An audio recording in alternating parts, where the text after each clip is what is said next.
bonjour. Voilà, il est déjà 9h02, alors on va peut-être démarrer effectivement. Donc bienvenue à toutes et tous pour ce ILA Coffee Chat consacré au ASBL et fondations, donc avec un fort focus sur les obligations vis-à-vis du registre de commerce et des sociétés et du registre des bénéficiaires. Je suis Manon, la co-chair du groupe de travail de Lila, dédié aux ASBL et fondations, aux côtés de Charles Muller. C'est assez exceptionnel, vous êtes plus de 170 personnes connectées ce matin, donc c'est un véritable témoignage là, de l'intérêt et des questions pour ce sujet. Donc un grand merci à vous tous d'être présents. Vu que du coup on est très très nombreux, effectivement, on va vous demander de vous mettre tous en mute. Et voilà, l'objectif de cette session est clair. C'est vraiment vous apporter des réponses concrètes et pratiques. Et on souhaite que cet échange soit interactif. Donc c'est pour ça qu'il y a l'espace Q&A, donc questions, où vous pouvez vraiment écrire toutes vos questions et on va les prendre au fil de la session pour y répondre, en répondant au maximum de questions. Il va y avoir aussi des slides qui vont être présentés et ces slides seront également mis à disposition après le coffee chat. Donc, pas besoin de faire des screenshots ou des copies des slides, elles vous seront transmises. Un grand merci aussi à Audrey Erard, qui est la directrice adjointe et responsable juridique du Luxembourg Business Register et qui est avec nous aujourd'hui et qui va répondre à beaucoup de vos questions. Donc, on va passer en revue encore une fois toutes les obligations liées au RCS et RBE pour les SBL. Un petit dernier mot aussi pour remercier la FEDAS avec laquelle on travaille beaucoup sur ces questions-là et qui nous a aider à diffuser ce coffee chat. Donc peut-être que vous avez reçu l'invitation via la FEDAS. Donc merci à nos collègues de la FEDAS. Et avant de rentrer dans le vif du sujet, je laisse la parole à Charles Muller qui va nous rappeler les principales dispositions de la loi de 2023. Et bonne session à tous. Merci encore d'être tous là. Merci Manon, et moi je vais essayer d'être très court parce que le but principal d'aujourd'hui, ce n'est pas de revoir tout ce qu'il y a dans la nouvelle loi sur les ASPL, mais de se concentrer sur les éléments liés au registre de commerce. Mais juste pour rappel, donc, nous avons une nouvelle loi sur les ASPL, elle est déjà en vigueur.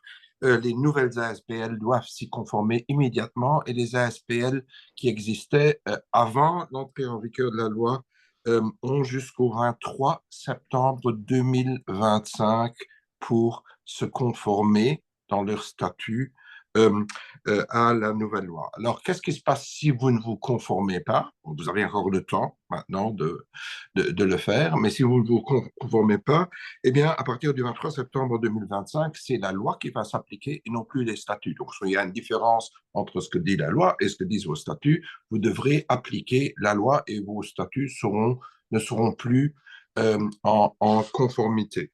Euh, donc, je vous encourage à vous mettre en, en conformité. Comme j'ai dit, on ne va pas parler de tout ce qu'il y a dans la nouvelle loi ici, mais on peut faire un coffee chat. Dites-moi dans le chat si vous pensez que ce serait utile d'avoir un coffee chat encore une fois sur tout ce qu'il y a dans la nouvelle loi. Sinon, je peux vous renvoyer vers un site qui s'appelle bénévolat.lu. Et là, vous allez trouver beaucoup d'aides, vous allez trouver des réponses, un Q&A, des réponses aux principales questions, vous allez trouver un modèle de statut que vous pouvez copier pour être en règle, et vous allez trouver aussi d'autres documents qui vont tout vous expliquer. Mais comme je l'ai dit, si vous pensez qu'une présentation générale sur la nouvelle loi est intéressante, dites-le moi dans le coffee chat et on fera un prochain coffee chat sur le sujet. S'adapter à la nouvelle loi a aussi des aspects très positifs. Par exemple, la loi dit que vous pouvez tenir vos assemblées générales de votre ASPL par vidéo, donc comme ici, par Teams ou par Zoom. Vous pouvez tenir vos réunions du conseil d'administration par vidéo. Vous pouvez prendre des résolutions circulaires au niveau du conseil d'administration, c'est-à-dire au lieu de se voir, vous pouvez tout aussi bien euh, faire un écrit et le faire passer à tout le monde pour que les administrateurs signent. Comme ça, vous n'avez pas besoin de faire une réunion spécifique. C'est ce qu'on appelle les résolutions circulaires. Ça existe déjà dans les sociétés commerciales et donc maintenant, ça existe aussi pour les ASBL, mais on ne peut recourir à ces nouveaux moyens que si les statuts le permettent. Donc, si vous n'avez pas changé vos statuts, vous ne pourrez pas le faire. Donc, il y a un fort intérêt à adapter ces statuts. Nous, on va se concentrer aujourd'hui sur les changements de la loi qui ont une incidence sur le dépôt auprès du registre de commerce. C'est notamment le cas en matière de comptabilité. Vous savez que la nouvelle loi fait une différence entre les grandes ASBL, les moyennes ASBL et les petites ASBL. Je ne vais pas rentrer dans les détails parce que je pense que Audrey va y revenir. Mais donc là, par contre, il est essentiel que vous vous teniez aux nouvelles règles à partir du 23 septembre, parce que sinon, vous risquez d'avoir des soucis très clairs.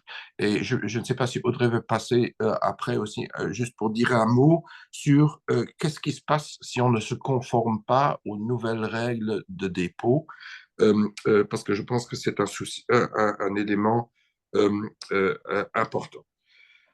Un dernier petit point, on va aussi parler du registre des bénéficiaires effectifs. Et pour faire le dépôt aussi bien au registre des bénéficiaires effectifs qu'au registre de commerce, ce qui a changé pour tous ceux qui font une déclaration euh, au registre de commerce, pas seulement les ASPL, mais aussi toutes les sociétés, c'est qu'il y a un nouveau système depuis la fin de l'année dernière pour déposer au registre de commerce. Et notamment, il y a une nouvelle obligation que pour déposer, il faut un numéro d'identification nationale. Alors pour tous ceux qui sont à Luxembourg, c'est facile parce que c'est le numéro de sécurité sociale qui est votre numéro d'identification nationale. Mais si vous avez au conseil d'administration, par exemple, un membre qui n'est pas au Luxembourg et qui n'a jamais travaillé au Luxembourg, qui n'a pas de numéro de sécurité sociale, vous devrez demander pour pouvoir déposer son nom au registre de commerce qu'il ait un numéro d'identification nationale. Il y a une procédure spécifique à cet effet, mais qui prend un peu de temps. Donc, pensez aussi peut-être déjà maintenant de le faire pour ne pas vous rester bloqué un peu plus tard. Voilà. Ça, en très court, en guise d'introduction, je vais laisser ces dames s'entretenir sur un nombre de sujets. Moi, je vais rester derrière et je vais lire vos questions, je vais les grouper et en fonction de ce que vous me dites, je vais peut-être en cours de présentation intervenir pour vous faire l'écho des questions qu'on a reçues. Voilà. Manon? Oui, merci Charles. Ben, je passe directement la parole à Audrey. On va déjà commencer peut-être un peu par une vue générale du LBR. Je te laisse la parole, Très bien, Audrey. merci Merci. Manon. Donc bonjour à tous, je vais déjà, je suis Audrey Erard, donc directeur adjoint et responsable juridique du Luxembourg Business Registers qui gère notamment le RCS et donc je vais présenter quelques slides sur cette présentation d'aujourd'hui. Voilà. Donc, dans un premier temps, je voulais déjà vous présenter, enfin présenter ce qu'est Luxembourg Business Registers. Donc, nous sommes un groupement d'intérêt économique qui a été créé en 2000 par 3 partenaires, l'État, la Chambre de commerce et la Chambre des métiers. Et donc, la première mission de LBR a été d'informatiser et de gérer le RCS depuis 2003. Ensuite, nous avons eu pour mission de gérer le journal officiel qui concerne les sociétés et associations en 2016 et qu'on appelle le RESA, Recueil électronique des sociétés et associations. Donc, c'est pour tout ce qui est publication officielle. Et puis, le législateur a décidé de nous donner une nouvelle mission en 2019 avec le registre des bénéficiaires effectifs que nous gérons depuis cette date. Et plus récemment, en 2023, nous avons eu la mission de gérer un nouveau registre qui n'apparaît pas beaucoup, mais qui était déjà, les informations étaient déjà présentes dans le RCS, et c'est le registre de l'insolvabilité qui finalement reprend l'ensemble des décisions judiciaires qui visent les entreprises. Alors, en quelques chiffres, Pour vous montrer un petit peu l'ampleur de ce registre du RCS, et on verra aussi le taux de conformité du RBE. Donc voilà, au 31 décembre 2024, nous avons 165 462 entités immatriculées, donc c'est quand même un certain nombre d'entités qu'on doit gérer. En 2024, il y a eu à peu près 10 600 nouvelles entités qui se sont immatriculées au RCS. En termes de démarches de dépôt ou de déclaration au RBE, nous avons reçu 372 088 demandes, donc c'est quand même, enfin pas demandes, mais de dépôt et de déclaration. Le nombre de mandataires inscrits, donc tout confondu, on en a 813 748. En termes d'extraits commandés, que ce soit pour le RCS ou le RBE, nous en avons eu 678 447. Et pour le RBE, son taux de conformité, donc c'est-à-dire le fait que l'ensemble des entités qui doivent comment dire, déclarer leurs bénéficiaires effectifs au RBE, on devrait être à 100. Donc, à l'heure d'aujourd'hui, on est à 94,4. Et pour les ASBL, on en est à 92,10. Donc, il y a encore un petit peu de marge. Il y a encore quelques ASBL et quelques autres entités qui n'ont pas fait leur démarche auprès du RBE. Alors, plus précisément, pour vous montrer un petit peu la proportion des formes juridiques immatriculées auprès du RCS. Donc, la plus grosse proportion, forcément, sont les sociétés commerciales au vu de l'activité au Luxembourg. Et vous voyez que les ASBL, elles sont en troisième position avec 5,44. Donc, c'est une petite proportion, mais quand même présente dans le registre de commerce. Voilà, donc ça, c'est Manon. Je Oui, laisse la parole. Ça, c'était pour vous présenter un petit peu LBR. tout à fait. Bah, merci, merci Audrey. Du coup, bah, je pense qu'on va directement démarrer avec les questions. Et donc, bah, la première pour toi, Audrey, c'est quelles sont vraiment les nouveautés en matière de documents à déposer au RCS suite à la loi de 2023? Alors, effectivement, la loi a prévu quelques nouveautés. Donc, en tout cas, de deux types en ce qui concerne les démarches à faire auprès de nos services. Donc déjà, la loi de 2023 a prévu la possibilité pour les ASBL de désigner des délégués à la gestion journalière, ce qui n'était pas prévu dans la loi de 1928. Et lorsque l'ASBL désigne une telle personne pour gérer l'ASBL elle-même, à ce moment-là, le délégué à la gestion journalière va devoir être également inscrit au RCS. Donc ça, c'est une nouveauté. L'autre nouveauté, c'est que par rapport à la loi de 1928 également, la loi de 2023 permet aux ASBL de nommer des personnes morales comme mandataires. Donc, au sein du conseil d'administration, vous pouvez maintenant avoir des sociétés ou d'autres ASBL. Mais dans cette hypothèse, il faut que la personne morale mandataire nomme un représentant permanent, personne physique, qui va venir la représenter finalement au sein du conseil d'administration de l'ASBL dans laquelle elle est mandataire. Et si tel est le cas, il faudra que ces deux personnes soient inscrites également au registre. Et l'autre nouveauté, qui n'est pas moindre, c'est la nomination obligatoire d'un réviseur d'entreprise agréé pour contrôler les comptes des ASBL. Mais ça ne vise que deux grands types d'ASBL. Les grandes ASBL, donc on verra les critères de taille un peu plus tard quand on discutera des comptes. Mais donc, ce sont les grandes ASBL et les ASBL d'utilité publique qui ont cette obligation. Les autres, donc les ASBL moyennes ou les petites ASBL, elles n'ont pas l'obligation de nommer ce réviseur d'entreprise. Et donc, ce réviseur, une fois qu'il est nommé, ben, il doit être également inscrit au RCS. Donc ça, c'est une nouveauté en termes de nomination et d'inscription. Il y a maintenant aussi des nouveautés en termes de documents à déposer et à publier dans le journal officiel, donc au RESA. Pourquoi ces obligations? La nouvelle loi, elle a aussi pour ambition de permettre plus de transparence au niveau des ASBL, ce qui permet aussi aux tiers de connaître mieux les ASBL et puis aussi qu'elles puissent être mieux contrôlées aussi par le public. Donc, en termes de nouveautés, bon, c'est une nouveauté, oui et non. La loi de 1928 le prévoyait aussi sous une certaine forme, c'était que lorsque l'ASBL adapte ou change ses statuts, eh bien, toutes la décision qui vient modifier ces statuts doit être déposée au RCS pour être publiée au RESA. Donc ça existait déjà avant, mais la loi de 1928, elle prévoyait simplement la publication du changement de l'article en question. Ici, c'est vraiment votre décision, donc c'est un peu plus simple dans l'absolu. Vous n'avez pas besoin de recréer quelque chose. Donc la décision qui vient modifier vos statuts, c'est cette décision-là qui devra être déposée et publiée. Alors, une autre nouveauté, c'est que les mandataires, donc tout ce qui touche à la nomination ou à la cessation de fonction des mandataires ou des réviseurs d'entreprise, donc cette décision-là, elle va devoir être publiée au RESA. Alors ici, c'est une nouveauté puisque la loi de 1928, elle prévoyait uniquement une inscription. Donc, comment on fait une inscription au registre du commerce? Bien, c'est en complétant un formulaire de réquisition. Je vous montrerai un petit peu ce point plus tard. Mais donc, dans l'idée, avec la loi de 1928, les ASBL, elles n'avaient juste qu'à compléter un formulaire et en ce qui concerne leurs mandataires, leur obligation était terminée. La loi prévoit en plus une publication.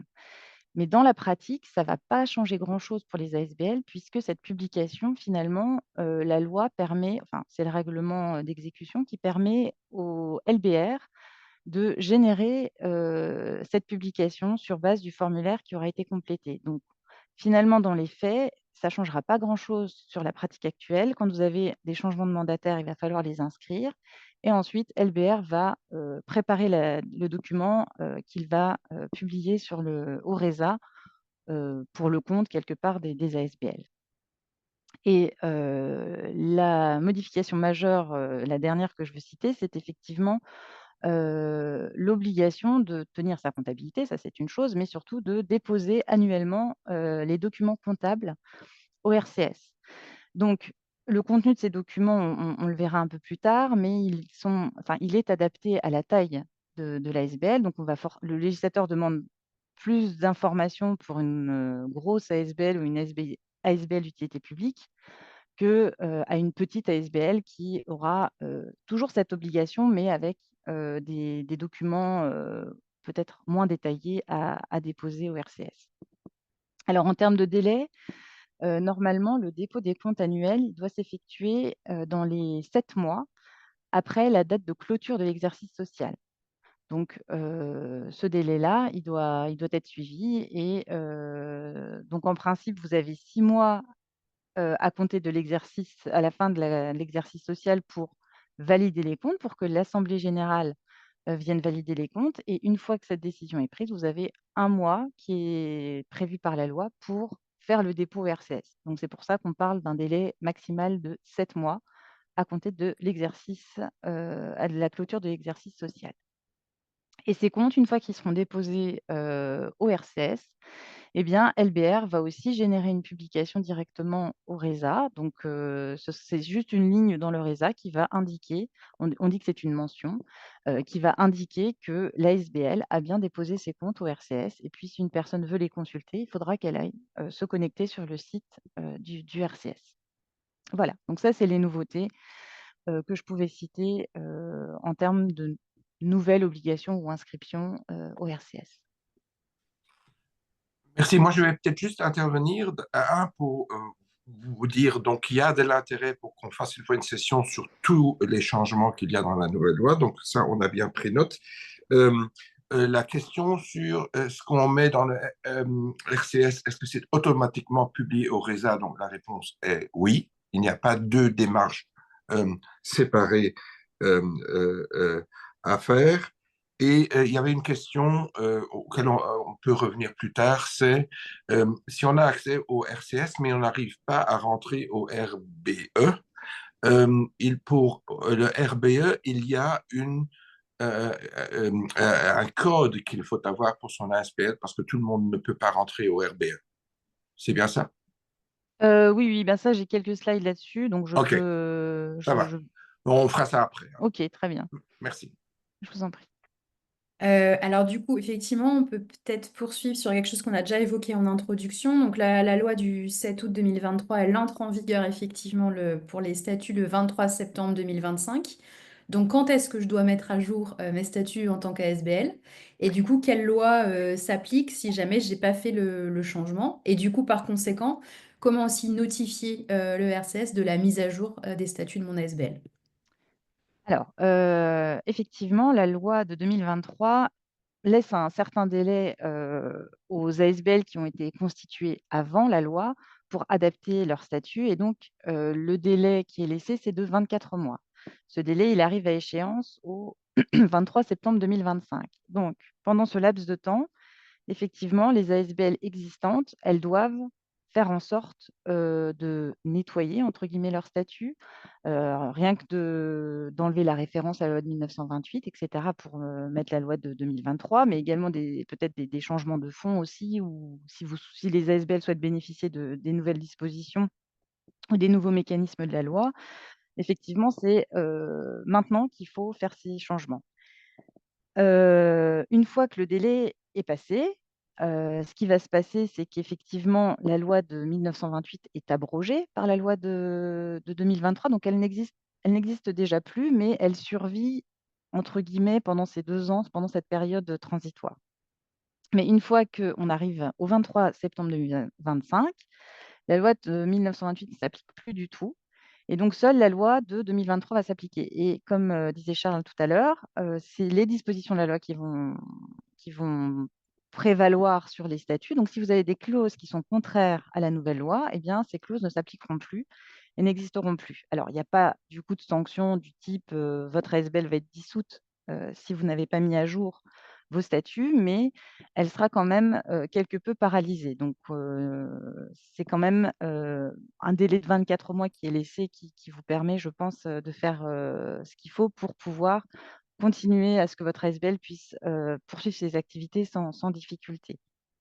Et concrètement, comment ça se passe au niveau du RCS? Donc là, euh, eh ben, à chaque fois que vous allez faire un dépôt de modification au RCS pendant la période de ces 24 mois, donc jusqu'au 23 septembre 2025, dès lors que vous faites une modification, on va vous poser cette question.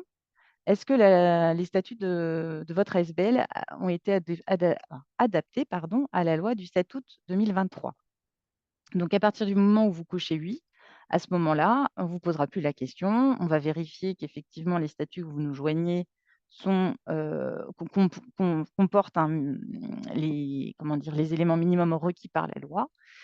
Et on ne vous posera plus cette question. Et tant que vous nous indiquez que vous n'avez encore pas pu mettre à jour les statuts, on va à chaque fois vous demander si vous avez pu faire le nécessaire lorsque vous ferez une modification au RCS. Voilà, donc cette question-là, elle sera posée pendant toute la période transitoire. Voilà. Et super. Alors là, du coup, je pense qu'on va rentrer un peu plus dans la partie démo et technique, Audrey. Donc, comment est-ce qu'on effectue vraiment un dépôt électronique auprès du RCS? Donc, il y a des nouveaux formulaires qui sont en place. On a C'est déjà ça. parlé de la nécessité désormais d'avoir ce numéro d'identification pour tout le monde. Voilà. Donc, est-ce que tu peux nous présenter un peu plus dans le détail comment ça fonctionne? Très bien. Donc, avant de vous montrer précisément enfin, le formulaire en lui-même, je vais revenir sur les différents types de dépôts, les principaux dépôts que les ASBL doivent ou sont amenés à faire. Donc, quand une ASBL est constituée, son premier dépôt à faire, ça va être de s'immatriculer au RCS, c'est-à-dire qu'elle va devoir compléter un formulaire de réquisition en communiquant toutes les données requises par la loi. Et ces données-là, en fait, ça permet de nourrir finalement le registre de commerce et des sociétés. Et ces données, ce sont des données signalétiques en fait, de la personne, donc sa dénomination, son adresse, ses mandataires, etc. Donc ça, c'est ce qu'on appelle une inscription au RCS et elle se passe par un formulaire de réquisition. Et à côté de ce formulaire qui permet donc de communiquer ces informations requises, il faut joindre un document qui sera publié. Et donc, lorsque c'est une immatriculation, bah, c'est tout simplement l'acte constitutif de l'ASBL qui est à joindre. Donc ça, c'est le premier dépôt finalement d'une ASBL. Ensuite, en cours de vie, l'ASBL, elle peut décider de changer ses statuts. Et donc, dans ce cas-là, elle va aussi devoir faire un dépôt au RCS qui va se présenter plus ou moins de la même manière que pour l'immatriculation. Il faudra joindre la décision modifiant les statuts, comme j'ai dit au tout début de l'introduction, c'est-à-dire que la décision elle-même sera transmise et il va falloir compléter le formulaire, donc les informations qui ont été modifiées. Donc, si par exemple, vous changez votre dénomination de la SBL, eh bien, le formulaire, vous n'aurez juste qu'à modifier l'information relative à la dénomination. Si les autres données restent identiques, il n'y aura pas besoin de les modifier. Donc ça, c'est le deuxième dépôt type que vous pourriez faire. Une fois que vous modifiez vos statuts, ça c'est une nouvelle obligation ici en point 4 que j'ai mis ici, c'est que l'ASBL va devoir déposer des statuts coordonnés. Alors qu'est-ce que c'est que ces statuts coordonnés? Ce sont en fait les statuts initiaux dans lesquels on a intégré les nouvelles modifications, donc la nouvelle dénomination, un nouvel article qu'on veut insérer dans ces statuts. Donc en fait, c'est une version à jour de vos statuts. Donc à chaque fois que vous modifiez vos statuts, il va falloir déposer ces statuts coordonnés. Et dans ce cas-là, vous n'avez pas de formulaire à déposer du tout, puisqu'il n'y a pas d'inscription qui découle de ces statuts. Et LBR, une fois que les statuts seront déposés, le RCS va générer une publication par mention, c'est-à-dire qu'on va mettre dans le RESA l'information selon laquelle les statuts coordonnés ont été déposés au RCS. Donc, ce n'est pas les statuts coordonnés en tant que tels qui sont publiés au RESA, mais juste une petite information. Ensuite, tous les ans, maintenant, il va falloir déposer les comptes annuels. Donc, c'est ce qu'on a dit tout à l'heure. On va le détailler plus loin. Mais donc, c'est dans les 7 mois de la clôture de l'exercice. Et enfin, si l'association disparaît, soit parce qu'elle est dissoute, soit parce qu'elle va fusionner avec une autre, à ce moment-là, il va falloir la radier du RCS. Et donc là, il faudra compléter un formulaire spécifique et joindre le document qui acte finalement la fin de l'association. Donc ça, ce sont les différents types de dépôts et en fonction de ce que vous avez à faire, soit vous avez un formulaire à compléter, soit vous n'avez pas de formulaire à compléter et seulement des documents à joindre. Donc si je veux revenir sur les formulaires, je vais vous montrer sur le site déjà peut-être, alors je vais stopper ici, comment faire pour se connecter. Donc là, je vais vous montrer la démarche sur le site. Donc je suis sur un site test qui est peut-être un peu plus lent, pardon. Donc, ici, vous êtes sur le site du LBR, donc normalement c'est www.lbr.lu, et donc vous avez les différents portails disponibles. Donc ici, lorsque je veux faire un dépôt RCS, il va falloir que je choisisse ce portail. Si je veux faire une déclaration RBE, je vais choisir ce portail. Si je veux consulter le RESA, je vais aller là-dessus. On a 3 langues disponibles également en fonction de voilà, français, allemand et anglais. Donc ici, je vais accéder au registre de commerce et j'ai une page qui se présente comme ça.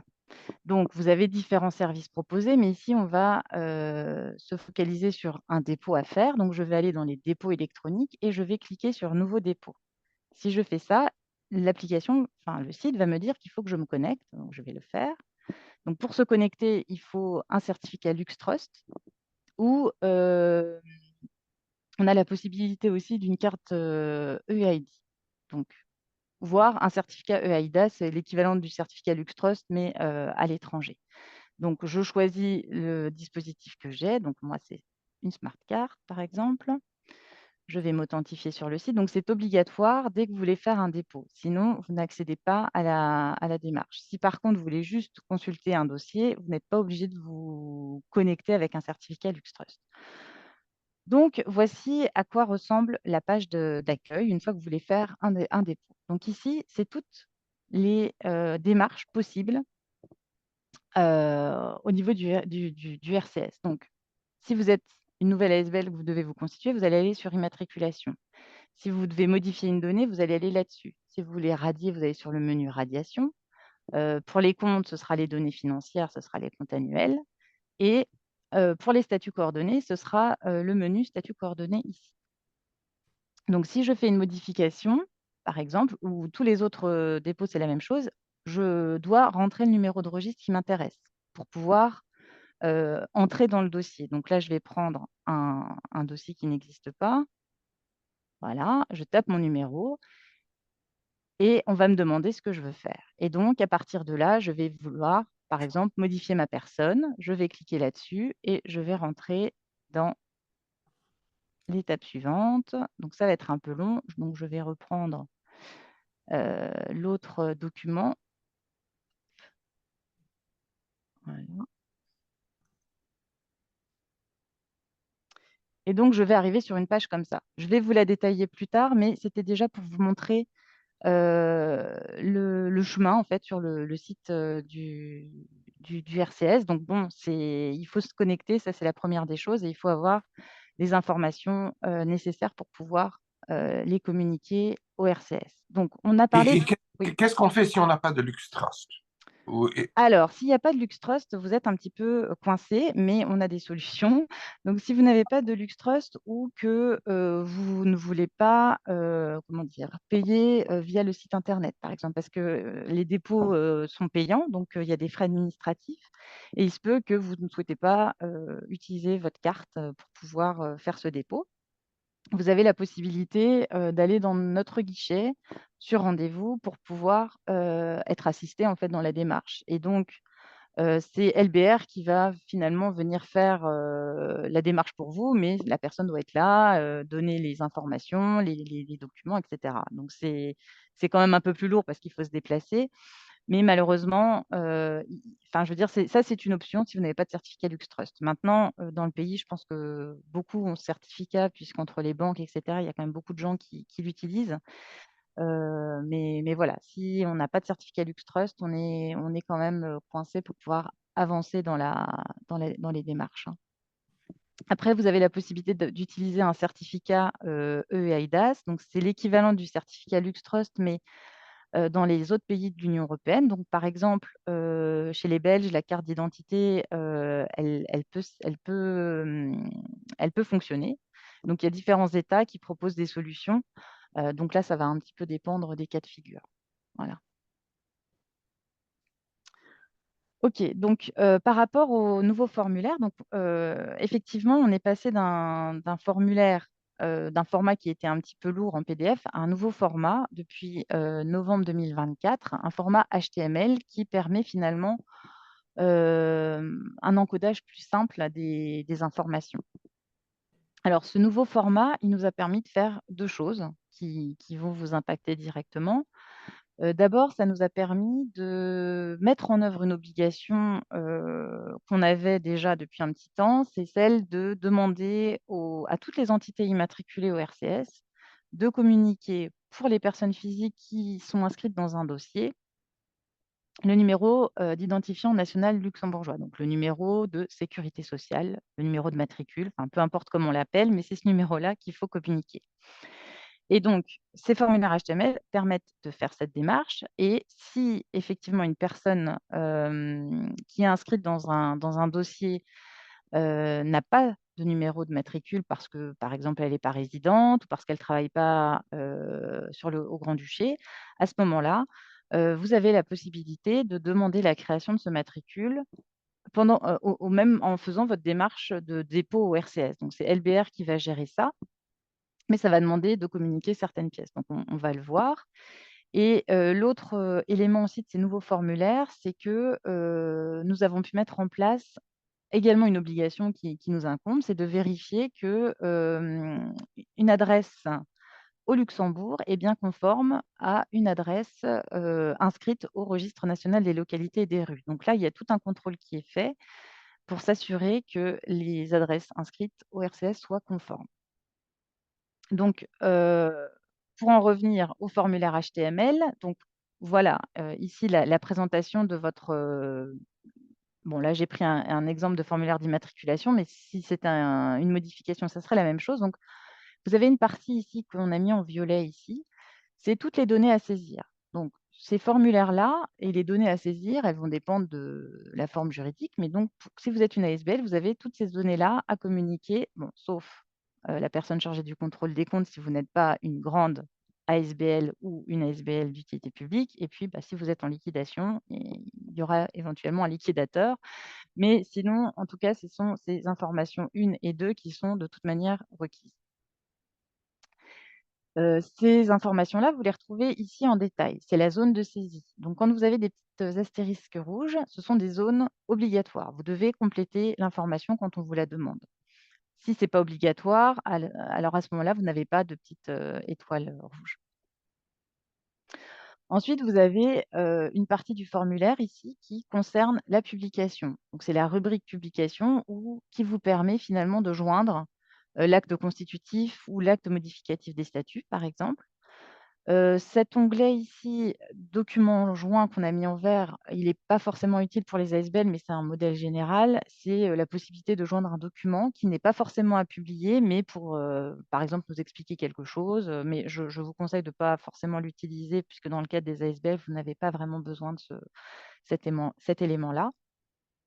Et enfin, il y a une rubrique récapitulative qui vous permet, parce qu'une fois que vous avez encodé tout votre formulaire, on va vous générer un document qui va reprendre toutes les données que vous avez communiquées. Ça vous permet de voir ça en un bloc. On va vous mettre également la pièce que vous avez jointe, que vous pouvez reconsulter pour vous assurer que c'est bien la bonne pièce. Et puis ensuite, vous pouvez envoyer votre demande.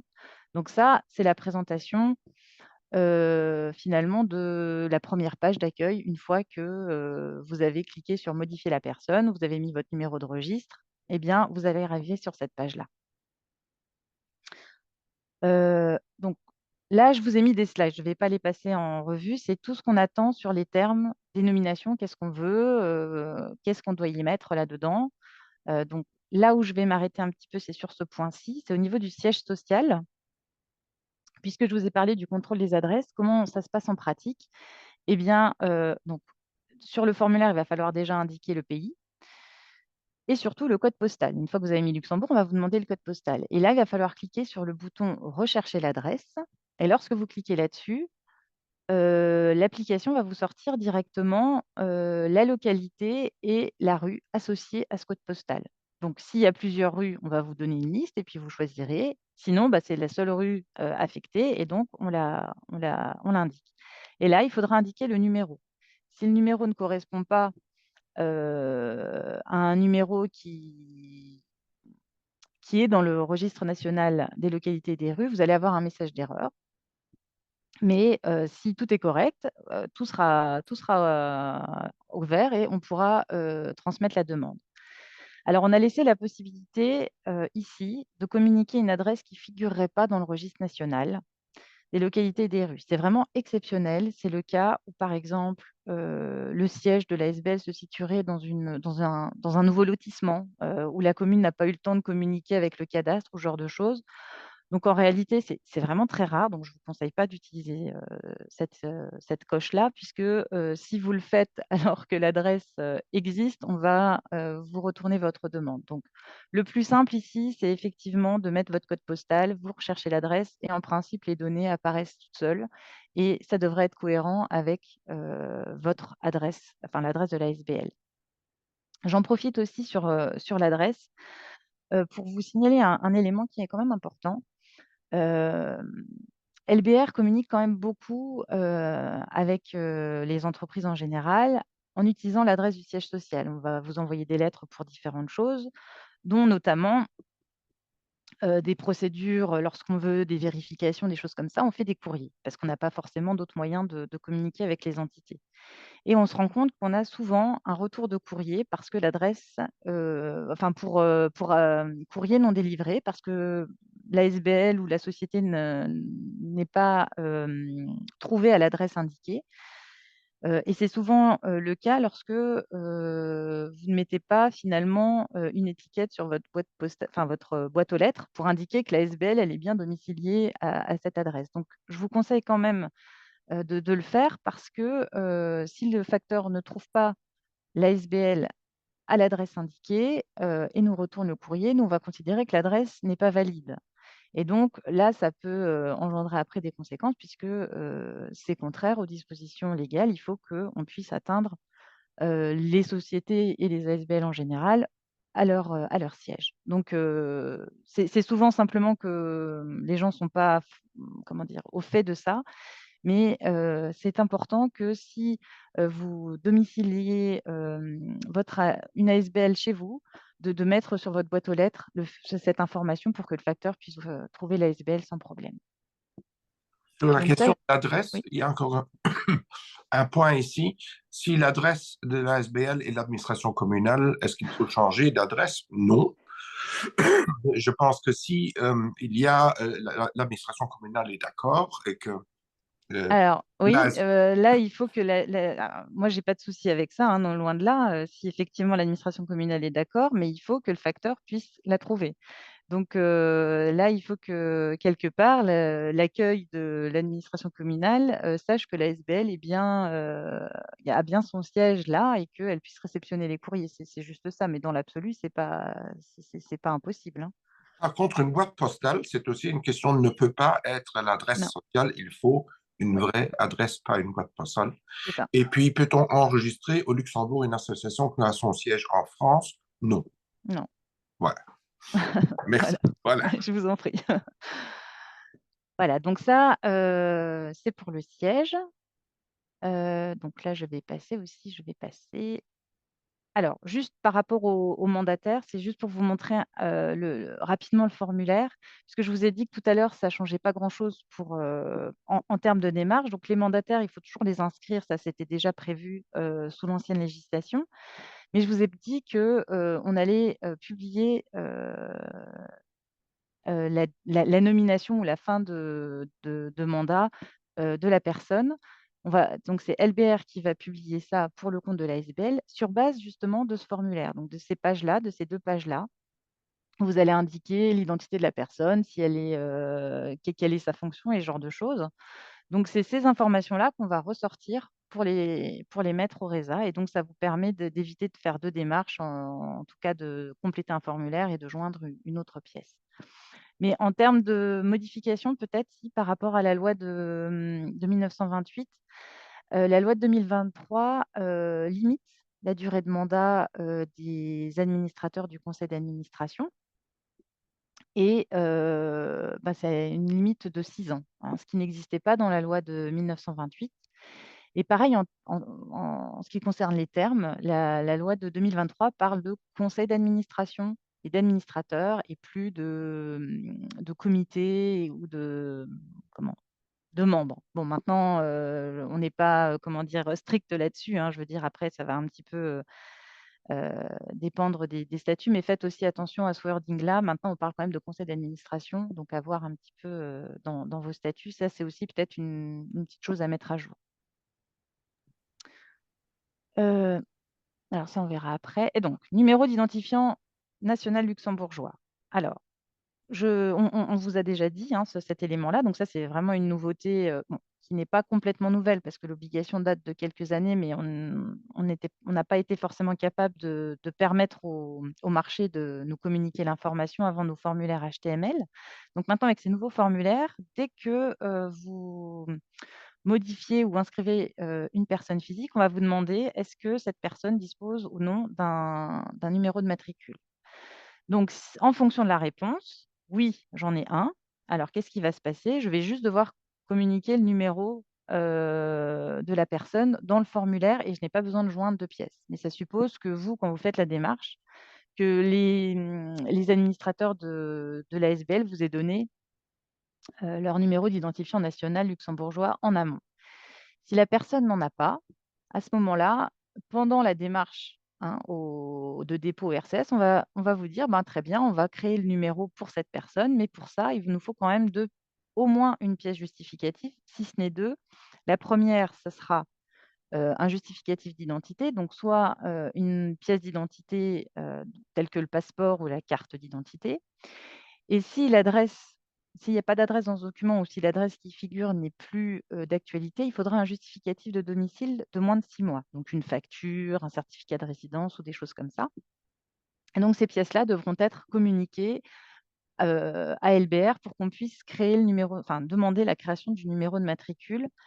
Et par contre, ces pièces-là ne sont pas consultables, ne sont pas, comment dire, ne sont pas conservées pour les démarches du RCS. C'est vraiment pour créer le matricule auprès du registre national des personnes physiques. Alors concrètement, sur le formulaire, vous voyez que si j'indique que oui, ma personne physique dispose d'un numéro de matricule, je vais cocher oui et j'ai ce champ-là qu'il va falloir que je complète avec le numéro d'identification de la personne. Et c'est tout. Après, je vais devoir compléter les informations suivantes, mais j'ai pas de pièce à joindre.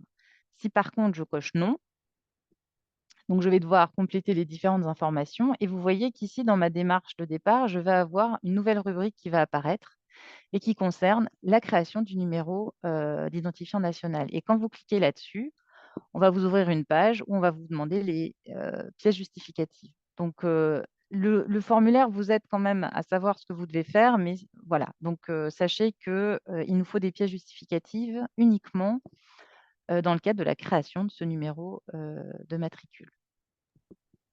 Voilà, donc je crois Oui. que... Oui, Oui, non, je disais juste, je regarde un petit peu le temps, parce oui, qu'il nous reste encore oui, pas mal de sujets à oui. couvrir. Donc, on va peut-être passer sur un point quand même assez important sur le dépôt des comptes Oui. annuels. Et du coup, bah, quels documents comptables sont à fournir et aussi comment les soumettre au RCS. Voilà. Donc là, on vous a fait un petit récapitulatif entre enfin, petite, moyenne et grande entreprise. Donc les critères pour être une petite entreprise, c'est que pendant 2 ans d'affilée, il ne faut pas dépasser deux de ces trois seuils. Donc c'est soit moins de 3 personnes, enfin de personnel à temps plein, total des revenus 50 000 euros, total des actifs 100 000 euros. Donc si pendant 2 années consécutives, votre ASBL ne dépasse pas deux de ces trois critères, vous êtes une petite ASBL. Et dans ce cas-là, le dépôt des comptes, pardon, il va être composé de l'état des recettes et des dépenses et de l'annexe. Donc l'annexe est un document qui va expliquer comment vous avez finalement comptabilisé les recettes et les dépenses. Ensuite, si vous êtes une ASBL moyenne, donc là aussi, c'est toujours sur 2 années consécutives, il ne faut pas qu'elle dépasse des 3 critères. Donc les critères sont les mêmes, mais les exigences sont plus importantes. Donc il faut plus de 15 membres du personnel, un total des revenus de 1 million et un total des actifs de 3 millions. Donc si vous dépassez pas deux de ces, deux de ces 3 critères pendant 2 ans, vous êtes une moyenne ASBL. Et dans ce cas-là, vous voyez que les obligations comptables, elles sont un peu plus lourdes. Vous avez un bilan comptable à faire, un compte de profit et perte et une annexe légale. Tout ça, c'est la composition de vos documents comptables à déposer au RCS. Et si maintenant vous êtes une grande ASBL ou une ASBL d'utilité publique, donc vous dépassez à la fin de votre exercice social, donc toujours pendant 2 années consécutives, deux de ces 3 critères. Donc, soit vous avez plus de 15 membres de personnel, un total des revenus de plus de 1 million ou un total des actifs de plus de 3 millions. À ce moment-là, vous devez déposer le bilan comptable, le compte de profit et perte, l'annexe et là, le rapport du réviseur d'entreprise agréé, puisqu'on a dit que pour ces ASBL-là, elles ont l'obligation de faire contrôler leur compte par un réviseur d'entreprise. Donc, comment ça se passe au niveau du dépôt? Donc ici, tout à l'heure, je vous ai montré hein, la page ici. On s'est connecté sur le site. Vous avez les différentes démarches. Vous allez choisir compte annuel. Vous allez mettre le numéro de registre, comme je l'ai fait tout à l'heure pour la modification. Et là, on va vous demander la date de l'exercice social. Et à ce moment-là, va s'ouvrir une page ici où vous allez pouvoir déposer ou glisser vos documents comptables dans cette rubrique-là. Donc, la difficulté ici, si je peux parler de difficulté, c'est que vous avez peut-être 2 ou 3 ou 4 documents. Il va simplement les transformer en un seul document en format PDF-A. Donc là, sur notre site, on a aussi une explication de comment on transforme un document Word, par exemple, en PDF-A ou un Excel en PDF-A. Donc ça, je vous renvoie sur notre site là-dessus. Mais il faut savoir que sur la présentation de vos documents, il faut que vous laissiez une petite marge en haut pour qu'on puisse apposer finalement une étiquette de récépissé de dépôt, hein, pour prouver que le document a bien été déposé au RCS. Et il faut y indiquer la dénomination de la SBL, son siège social, son numéro de registre et sa forme juridique, donc ASBL. Et enfin, au niveau du régime des langues, vous pouvez utiliser le français, l'allemand, le luxembourgeois, voire l'anglais pour ces comptes. Juste, on avait fait un petit schéma pour vous montrer un petit peu la timeline, hein, qu'il faut bien garder à l'œil. Donc, si je clôture mes comptes au 31 décembre 2024, par exemple, j'ai 6 mois maximum après la clôture pour approuver mes comptes, donc au 30 juin, et ensuite j'ai 1 mois pour faire mon dépôt au RCS. Donc, c'est pour ça qu'on dit que si on clôture ses comptes au 31 décembre, au pire, vous devez déposer vos comptes annuels au 31 juillet 2025. Voilà, donc là, je crois que j'ai fait le tour des explications sur les comptes. Oui. Peut-être juste, effectivement, il y a peut-être une toute petite coquille sur la différence entre moyenne et Et grande, j'ai vu, puisqu'on... oui. Voilà. Donc, il y a une petite question qui est Oui, passée, si tu peux Non, juste je repréciser. ne pense pas parce c'est que dépasse pas et dépasse, les ouais. grandes, elles ne dépassent pas dépassent et les moyennes, c'est Ah, ne ne dépassent dépasse pas pas. et dépasse. C'est ça. Voilà. Si, si. Donc, c'était une question, effectivement, on dit, mais c'est les mêmes critères. Non. Moyenne, c'est ne dépasse pas et les Ah, grandes, c'est Voilà. dépasse. C'est ça On la a bien voilà. surligné ici pour faire, mais c'est vrai que c'est traître. OK. On a énormément de questions, mais qui ne sont pas des questions directement liées ou même indirectement liées au dépôt. C'est plutôt des questions sur la vie en général euh, des, euh, des ASPL, ce qui me reconforte dans l'idée de refaire un coffee chat rapidement sur, en général, les ASPL et les modifications de la loi. Mais il y a aussi des questions sur le registre des bénéficiaires effectifs et je pense qu'il nous reste que quelques minutes, donc on va C'est peut-être ça. y Et c'est passer. le Donc, dernier point, oui, effectivement. mais juste pour déjà répondre à une question, le RBE, ce n'est pas automatique que ça passe de l'un à l'autre parce que les gens qui sont déposés au RBE ne sont pas nécessairement les mêmes. Il y a aussi une question qui est au registre des bénéficiaires effectifs ou quelle loi dit que c'est automatiquement le conseil d'administration qui est aussi le bénéficiaire effectif? Eh bien, il n'y a aucune loi qui le dit parce que ce n'est pas automatiquement le conseil d'administration qui est au registre des bénéficiaires effectifs. Donc juste pour revenir là-dessus, effectivement, donc il faut avoir en tête que quand le registre des bénéficiaires effectifs a été institué par la loi de 2019, le législateur a voulu faire une banque de données vraiment séparée du RCS, ce qui fait qu'on a 2 registres à part et qu'on ne peut pas mélanger les choses. Et donc, dans l'idée effectivement de dire si mon conseil d'administration au sein de mon ASBL, c'est ces personnes-là qui sont également les dirigeants principaux que je dois inscrire au RBE, eh bien, il faut que je fasse quand même la démarche au RBE parce qu'on n'a pas, on a 2 registres différents. Alors, la bonne nouvelle sur ce point, c'est qu'on a une loi très récente de 2025 qui a modifié certaines choses. Donc, il y a, outre le fait donner un peu plus de pouvoir à LBR pour s'assurer de la qualité et de la mise à jour des données, ce texte prévoit aussi des passerelles entre le RCS et le RBE, une connexion entre les banques de données. Donc, on va travailler sur la possibilité d'aider un petit peu notamment les ASBL à reprendre les personnes du RCS au RBE si toutefois c'est bien ça que l'ASBL souhaite faire. Donc, il y aura des facilitations qui vont arriver. Donc, ce n'est pas encore tout de suite, mais en tout cas, maintenant, on a le cadre légal qui nous permet de le faire. Donc, ça, c'est la première chose que je voulais dire. Alors, la seconde, par rapport à qui on doit inscrire au RBE, donc, ce sont les bénéficiaires effectifs. Donc, c'est sûr que pour une ASBL, ce n'est pas toujours évident de se dire est-ce que j'ai des bénéficiaires effectifs, personnes physiques, puisque en général, c'est une collaboration entre différents membres. Il y a beaucoup de membres et donc il est difficile de dire qu'on a des personnes qui contrôlent ou qui détiennent une ASBL. Mais il faut quand même faire la démarche parce que imaginez que vous soyez une toute petite ASBL de 2 ou 3 personnes.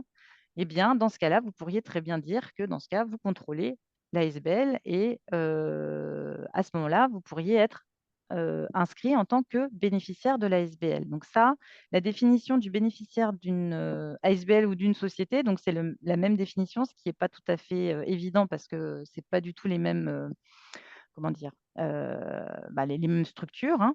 Mais disons que c'est la loi de 2004 sur l'anti-blanchiment et qui donne cette définition. Donc, il faut que d'abord l'ASBL vérifie s'il n'y a pas une personne physique, une ou plusieurs personnes physiques qui contrôlent de manière directe ou indirecte l'ASBL. Dans de nombreux cas, ce n'est pas le cas parce que, comme je l'ai dit tout à l'heure, souvent, dans l'ASBL, vous avez quand même beaucoup de membres. Et donc, quand la loi, cette loi de 2004, elle dit que si vous ne trouvez personne qui correspond à la définition de bénéficiaire effectif, à ce moment-là, il va falloir inscrire les dirigeants principaux. Et c'est là que, en termes de définition, on dit que les dirigeants principaux, finalement, ce sont ceux qui sont les mandataires légaux de la société, voire un délégué à la gestion journalière. Et donc, c'est pour ça qu'on dit que souvent, ceux qui sont inscrits au sein du RBE comme dirigeants principaux de l'ASBL, c'est les mêmes personnes qui sont inscrites au RCS en tant que mandataires. Donc, dans ce cas de figure-là, on aura des facilitations à terme parce que maintenant, on va pouvoir faire des passerelles entre les banques de données, mais pour le moment, ce n'est pas le cas. Donc, effectivement, les ASBL doivent faire plus ou moins 2 fois la démarche, une fois au RCS, une fois au RBE. Mais encore une fois, il faut quand même vérifier en amont la situation de l'ASBL. Et comment je fais ma déclaration? Rapidement, eh bien, je vais sur le portail du RBE, je clique sur inscription, modification. Et là, depuis 2022, fin 2022, le registre des bénéficiaires effectifs n'est plus public. Donc du coup, on a dû mettre en œuvre certaines mesures pour éviter que tout à chacun puisse rentrer dans le registre des bénéficiaires effectifs. Donc ça, c'est suite à une décision de la Cour de justice de l'Union européenne. Et donc, ce qui suppose que pour pouvoir rentrer dans le dossier de l'ASBL, il va falloir mettre un code PIN. Et c'est un code que LBR vous envoie, en fait, une fois qu'il y a eu la première déclaration de fait au RBE. Donc, il faut déjà faire la première déclaration. Donc là, du coup, vous n'avez pas de code PIN pour inscrire la première fois vos bénéficiaires effectifs. Mais quand vous voulez faire des changements, il faudra utiliser ce code PIN que nous, on vous envoie par courrier à l'adresse du siège de l'ASBL. C'est pour ça que je vous disais tout à l'heure qu'il faut bien faire attention, parce que sinon, vous n'allez pas pouvoir recevoir non plus votre code PIN. Et du coup, si vous avez des modifications à faire, vous n'y arriverez pas. Et si j'ai perdu mon code PIN? Ah, alors ça, on peut vous en créer un autre. Là, il n'y a pas de problème. Il faut nous contacter. Et je crois que sur le site, alors maintenant, je ne me souviens plus précisément de la démarche, mais on a une page explicative sur comment ça se passe avec le code PIN et il y a toujours possibilité de le régénérer sans problème. D'accord. Et si en général, on a des questions supplémentaires, si on ne sait pas comment faire, est-ce qu'il y a un numéro de téléphone? Comment... Alors, déjà, on a un site qui propose pas mal de choses. Donc là, on vous a fait une petite capture d'écran sur tout ce qu'il y a pour les ASBL, hein. Donc, on a des brochures. Donc, c'est ici que ça se passe. On a des vidéos, on a des FAQ. On a quand même beaucoup de choses. On va encore retravailler les informations disponibles pour les ASBL. Mais déjà, je vous conseille de voir sur le site. Bon, c'est beaucoup de lecture, mais il y a des vidéos aussi qui vous permettent un peu de voir ce que vous devez faire. Et sinon, effectivement, il y a notre contact helpdesk, donc soit par email, soit sur le site, vous avez l'adresse email ou par téléphone, oui, il n'y a pas de souci, voire notre guichet d'assistance si vous avez besoin de plus d'assistance dans vos démarches. Merci beaucoup. Il est 10 heures, donc on arrive au terme de cette très intéressante, merci beaucoup, présentation. Je sais que je suis désolé, il y a encore énormément de questions dans le chat. Comme je le disais avant, ce sont des questions qui sont plus larges très souvent que juste ce qui a trait au dépôt, au registre de commerce. Mais donc, je pense que nous allons certainement refaire un coffee chat rapidement, un peu plus large pour parler de tous ces éléments que vous nous avez donnés. Manon, un dernier mot de ta part? Moi, je voulais encore juste remercier aussi Lila et Louise Brasseur qui nous a énormément aidé dans la préparation de ce coffee chat. Tout à fait. Un grand merci à Lila, un grand merci à Audrey, je pense, pour Ouais. cette présentation aussi très très complète. Il y a beaucoup de slides, il y a beaucoup d'informations. Et donc, encore une fois, toutes ces slides seront mis à disposition. Donc, voilà, merci beaucoup. Et aussi, merci à vous tous d'avoir été si nombreux ce matin. Au revoir.